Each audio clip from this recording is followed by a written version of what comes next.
ಅವರೆಕಾಳು ಸಾಂಬಾರು ಮಾಡೋಣ ಅಂತ ಹೇಳ್ಬಿಟ್ಟು ಬೆಳಗ್ಗೆನೇ ಅವರೆಕಾಳನ್ನ ಎಲ್ಲ ಬಿಡಿಸ್ಬಿಟ್ಟು ನೆನೆ ಹಾಕಿದ್ದೆ. ಸಂಜೆ ಮಕ್ಕಳನ್ನೆಲ್ಲ ಟ್ಯೂಷನಿಗೆ ಬಿಟ್ಟು ಬಂದ್ಬಿಟ್ಟು ಅವರೆಕಾಳು ಬಿಡಿಸ್ತಾ ಕೂತಿದ್ದೆ. ಬಿಡಿಸ್ತಾ ಟೈಮ್ ಹೋಗಿದ್ದೆ ಗೊತ್ತಾಗಲಿಲ್ಲ. 8 ಗಂಟೆ ಆಗೇ ಬಿಡ್ತು.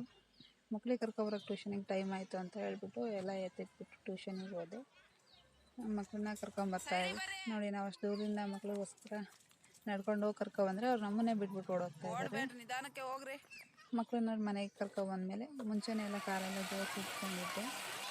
ಖಾರಕ್ಕೆ ಎಲ್ಲ ರುಬ್ಕೊಂಡ್ಬಿಟ್ಟು ಒಗ್ಗರಣೆ ಹಾಕೋಣ ಅಂತೇಳಿ ಕರ್ಬೇವು ಸೊಪ್ಪು ಇರಲಿಲ್ಲ. ಹಂಗೆ ನಮ್ಮ ಮನೆ ಹಿಂದ್ಗಡೆ ಕರ್ಬೇವು ಸೊಪ್ಪಿದೆ, ಹಾಕಿಟ್ಕೊಬಂದು ಒಗ್ಗರಣೆಗೆ ಕರ್ಬೇವಿನ ಸೊಪ್ಪು, ಸಾಸಿವೆ, ಒಂದು ಈರುಳ್ಳಿನ ಕಟ್ ಮಾಡಾಕಿ ಚೆನ್ನಾಗಿ ಈರುಳ್ಳಿ ಫ್ರೈ ಆಗೋ ತನಕ ಬಾಡಿಸ್ಬೇಕು. ನಂತರ ಅದಕ್ಕೆ ಅವರೆಕಾಳು, 2 ಆಲೂಗಡ್ಡೆ ಹಾಕಿದ್ದೀನಿ. ಎರಡನ್ನೂ ಬೇಯಕ್ಕೆ ಹಾಕ್ತಾಯಿದ್ದೀನಿ. ಕುಚ್ಚಿದ ಅವರೆಕಾಳು ಸಾಂಬಾರಿಗೆ ಮೊಟ್ಟೆ ಹಾಕಿ ಮಾಡಿದ್ರೆ ತುಂಬ ಚೆನ್ನಾಗಿರುತ್ತೆ. ಆದರೆ ನಮ್ಮದು ವಾರ ಆಗಿರೋದ್ರಿಂದ ಮೊಟ್ಟೆ ತಿನ್ನೋ ಆಗಿರಲಿಲ್ಲ. ಹಾಗಾಗಿ ಆಲೂಗಡ್ಡೆ ಹಾಕ್ಬಿಟ್ಟು ಮಾಡ್ತಾಯಿದ್ದೀನಿ.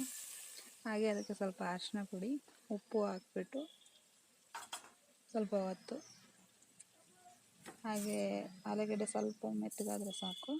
ಹಾಗೆ ಬೇಯೋ ತನಕ ಬಿಟ್ಟು ಸ್ವಲ್ಪ ನೀರು ಹಾಕ್ಬಿಟ್ಟು ಪ್ಲೇಟ್ ಮುಚ್ಚಿ ಒಂದು 5 ನಿಮಿಷ ಕುದಿಸ್ಕೊಳ್ಳಿ.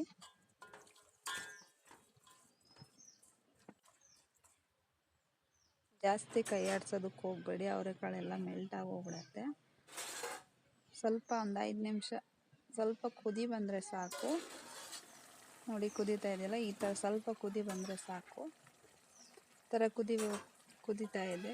ತರಕಾರಿ ಎಲ್ಲ ಬೆಂದಿದೆ, ಆಲೂಗಡ್ಡೆ ಎಲ್ಲ ಸ್ವಲ್ಪ ಸಾಫ್ಟ್ ಆಗಿದೆ. ಈಗ ಖಾರ ಹಾಕ್ತಾಯಿದ್ದೀನಿ. ಖಾರ ಹಾಕ್ಬಿಟ್ಟು ನಿಮ್ಗೆ ಎಷ್ಟು ಅದಕ್ಕೆ ಬೇಕೋ ಅಷ್ಟು ಗಟ್ಟಿಗೆ ಮಾಡ್ಕೊಳ್ಳಿ ಸಾಂಬಾರು. ಹಾಗೆ ಉಪ್ಪು ಹಾಕ್ಬಿಟ್ಟು ಕುದಿಯೋಕ್ಕೆ ಬಿಟ್ಟು ಹಾಗೆ ಪಕ್ಕದಲ್ಲಿ ರೈಸ್ ಮಾಡ್ಕೊಳ್ಳೋಣ ಅಂತ ಹೇಳ್ಬಿಟ್ಟು ಒಂದು ಬಾಕ್ಸ್ ಅಕ್ಕಿ ಹಾಕ್ಬಿಟ್ಟು ರೈಸ್ ಮಾಡ್ತಾಯಿದ್ದೀನಿ. ಅಕ್ಕಿನ ಚೆನ್ನಾಗಿ 2-3 ಸಲ ತೊಳಿರಿ. ಹಾಗೆ 1 ಗ್ಲಾಸ್ಗೆ 2 ಗ್ಲಾಸ್ ನೀರು ಹಾಕ್ಬಿಟ್ಟು ಸ್ವಲ್ಪ ಉಪ್ಪು ಹಾಕ್ಬಿಟ್ಟು ಲಿಡ್ಲು ಕ್ಲೋಸ್ ಮಾಡಿ ರೈಸ್ ಮಾಡೋದಕ್ಕೆ ಅಂತ ಪಕ್ಕದ ಗ್ಯಾಸಲ್ಲೇ ರೈಸ್ ಮಾಡ್ಕೊಳ್ಳೋಣ ಅಂತ ಇಟ್ಕೊಂಡೆ. ಹಾಗೆ ಇಲ್ಲಿ ಪಕ್ಕದಲ್ಲಿ ಸಾಂಬಾರು ಕುದೀತಾ ಇತ್ತು. ಸಾಂಬಾರು ಎಷ್ಟು ಚೆನ್ನಾಗಿ ಕುದಿಸ್ತೀವೋ ಅಷ್ಟು ಸಾಂಬಾರು ಟೇಸ್ಟ್ ಆಗುತ್ತೆ. ಅರ್ಧ ಕುದಿಸ್ಕೊಂಡ್ರೆ ಸಾಂಬಾರು ಅಷ್ಟು ರುಚಿ ಬರೋದಿಲ್ಲ. ಸಾಂಬಾರು ಕುದೀತಾ ಇದೆ ಅಂತ ಹೇಳ್ಬಿಟ್ಟು ಸ್ವಲ್ಪ ಹೊತ್ತು ಕೂತ್ಕೊಳ್ಳೋಣ ಅಂತ ಹೋದೆ. ಹಾಗೆ ನನ್ನ ಮಗಳು, ಮಮ್ಮಿ ಪ್ರಿಪ್ರೇಟ್ರಿ ಎಕ್ಸಾಮ್ ಆಗಿದೆ, ಮಾರ್ಕ್ಸ್ ಬಂದಿದೆ, ಸೈನ್ ಹಾಕಿ ಅಂತ ಹೇಳಿದ್ರು. ಸೈನ್ ಮಾಡೋಣ ಅಂತ ಇಸ್ಕೊಂಡೆ. ಮಾರ್ಕ್ಸ್ ಎಲ್ಲ ಔಟ್ ಆಫ್ ಹೋಗ್ತಾ ಇತ್ತು. ತುಂಬಾ ಡಲ್ ಇದ್ಲು ಫಸ್ಟ್ ಟೈಮು.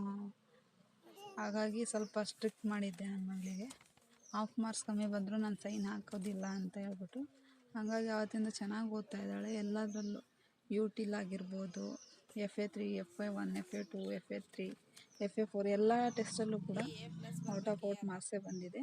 ಇದು ನನ್ನ ಚಿಕ್ಕ ಮಗಳದು ಮಾರ್ಕ್ಸ್ ಕಾರ್ಡು. UKG ಓದ್ತಾ ಇದ್ದಾಳೆ. ಅವಳಿನ್ನು ಚಿಕ್ಕವಳಾಗಿರೋದ್ರಿಂದ ಅವಳಿಗೆ ಅಷ್ಟೇನು ಸ್ಟ್ರಿಕ್ಟ್ ಮಾಡೋಕ್ಕೆ ಹೋಗಿಲ್ಲ. ಪರವಾಗಿಲ್ಲ, ಚೆನ್ನಾಗಿ ಮಾಡಿದ್ದಾಳೆ. ಇನ್ನೂ ಚೆನ್ನಾಗಿ ಬರಬೇಕು. ನೆಕ್ಸ್ಟ್ ಇಯರಿಂದ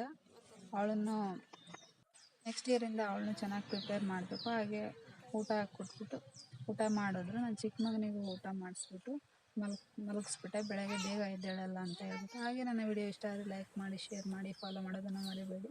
ಪ್ಲೀಸ್ ಸಪೋರ್ಟ್ ಮಾಡಿ.